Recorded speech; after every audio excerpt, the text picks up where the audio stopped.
Assalamualaikum warahmatullahi wabarakatuh. Perkenalkan, nama saya Irwansyah. Saya berasal dari kelas B.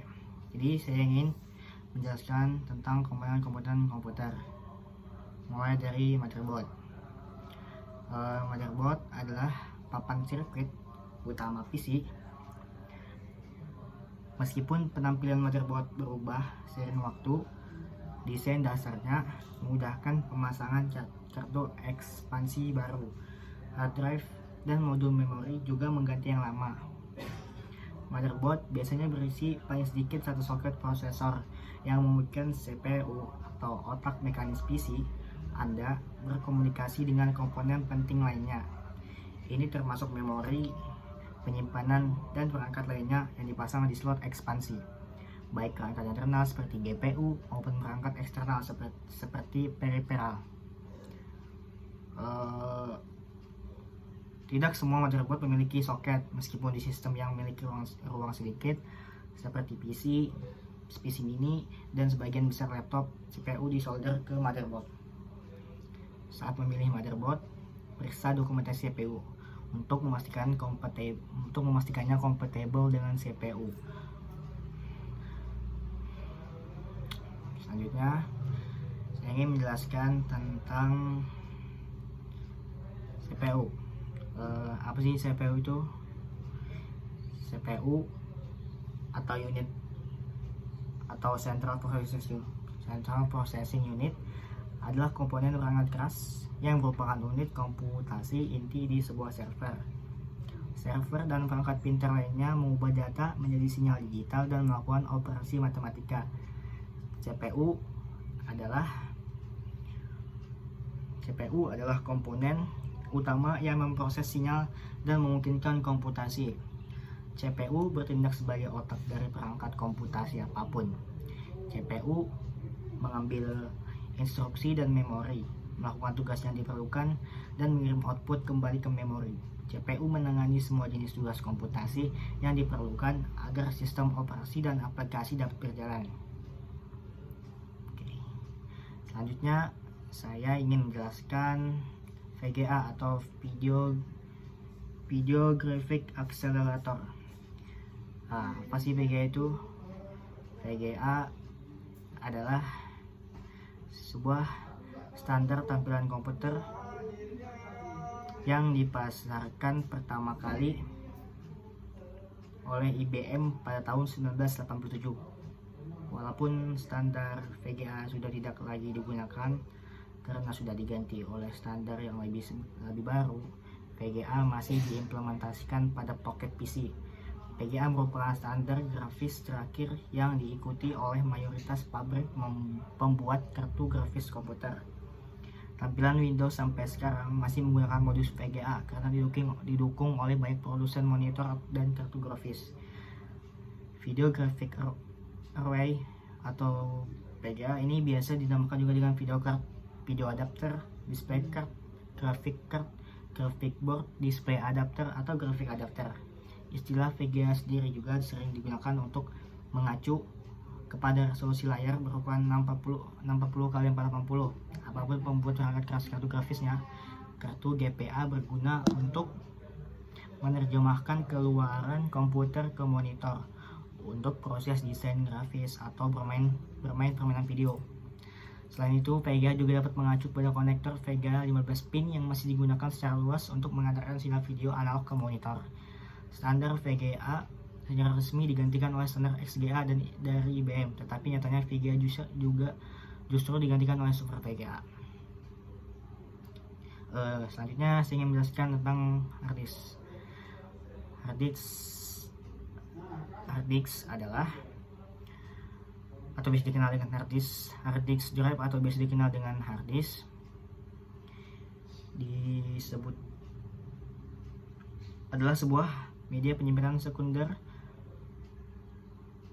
pada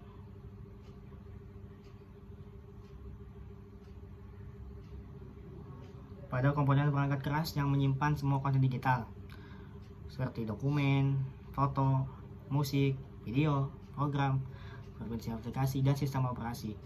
maupun konten digital tersimpan di hard disk. Hard disk juga dapat berupa eksternal dan juga berupa internal. Eksternal.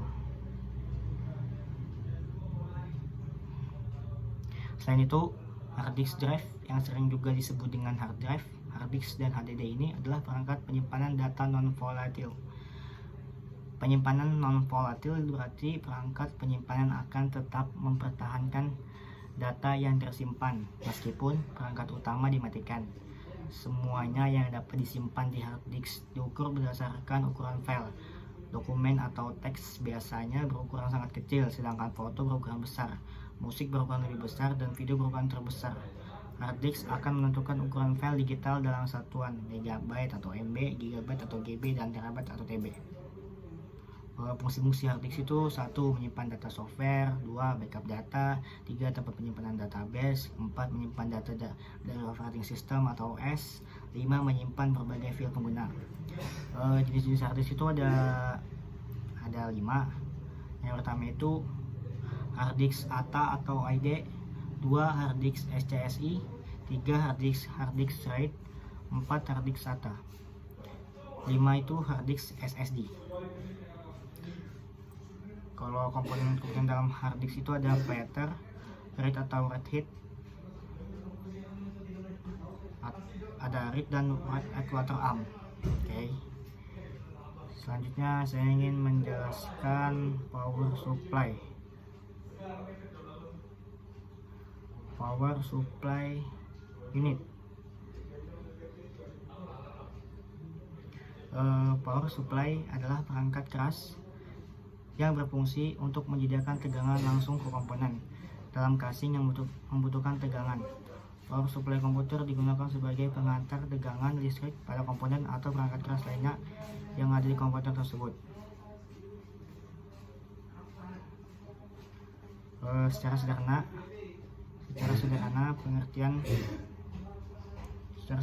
pengertian power supply adalah sebuah komponen yang digunakan untuk memasok atau menyediakan daya listrik ke sebuah atau lebih perangkat. Power supply saat ini telah dirancang sedemikian rupa untuk mampu mengubah bahan dasar energi semisal energi matahari, angin, hingga kimia menjadi energi listrik. Selanjutnya ada RAM atau Random Access Memory. RAM adalah jenis penyimpanan komputer yang isinya dapat diakses dalam waktu tetap, tidak mempedulikan letak datanya dalam memori. Ini berlawanan dengan alat pengurut memori seperti pita magnetik, cakram, dan drum, di mana gerakan mekanis dari media penyimpanan memaksa komputer mengakses data secara beruntun. RAM pertama kali diperkenalkan pada tahun 60-an, namun saat itu memori semikonduktor belum populer karena harganya yang sangat mahal. Saat itu lebih lazim untuk menggunakan memori utama magnetis.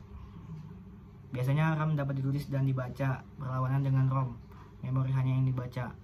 RAM biasanya digunakan untuk penyimpanan primer atau memori utama dalam komputer untuk digunakan dan mengubah informasi secara aktif, meskipun beberapa alat menggunakan beberapa jenis RAM untuk menyediakan penyimpanan sekunder jangka panjang. Oke. Selanjutnya kipas CPU atau CPU pen. CPU pen biasanya berada di atas prosesor. Fungsi dan cara kerja dari kipas ini adalah membuang udara panas dari prosesor agar prosesor tetap dingin dan tidak overheat saat komputer digunakan. Beberapa tipe prosesor tentu juga menyertakan kipas CPU atau yang dikenal dengan sebutan stock fan pada pembelian prosesor. Akan tetapi, biasanya fungsi stock fan ini cukup standar karena kinerjanya baik dari tingkat ventilasi maupun tingkat gangguan yang dihasilkan. Selanjutnya DVD. DVD merupakan disk optik generasi kedua dari pengembangan CD atau compact disc, di mana sebagai media penyimpanan optik yang sering digunakan untuk menyimpan video, audio, dan data. Teknis penyimpanan data menggunakan DVD merupakan salah satu teknologi tertua yang masih relevan digunakan sampai saat ini, di mana semuanya hampir serba digital. DVD merupakan salah satu media berbentuk cakram padat yang mampu menyimpan data seperti video dan audio, namun dengan kualitas yang lebih baik. Awalnya DVD ini singkatan dari digital video disc, namun ada beberapa pihak yang menggantinya, ya kan, digital, serbaguna, DIX, dan inilah yang digunakan sampai saat ini. DVD mempunyai 7 macam jenis format file yang bisa disimpan hingga jenis fitur yang disediakan. Jenis DVD tersebut antara lain DVD RW, DVD plus DVD-R, DVD plus RW, DVD-D, DVD video, DVD audio. Kelebihan DVD yaitu kapasitasnya lebih besar, 2. Kualitas gambar lebih baik, 3. Lebih tahan lama. Kekurangan DVD itu peredaran terbatas, backupnya sulit. Oke, sekian dari saya. Assalamualaikum warahmatullahi wabarakatuh.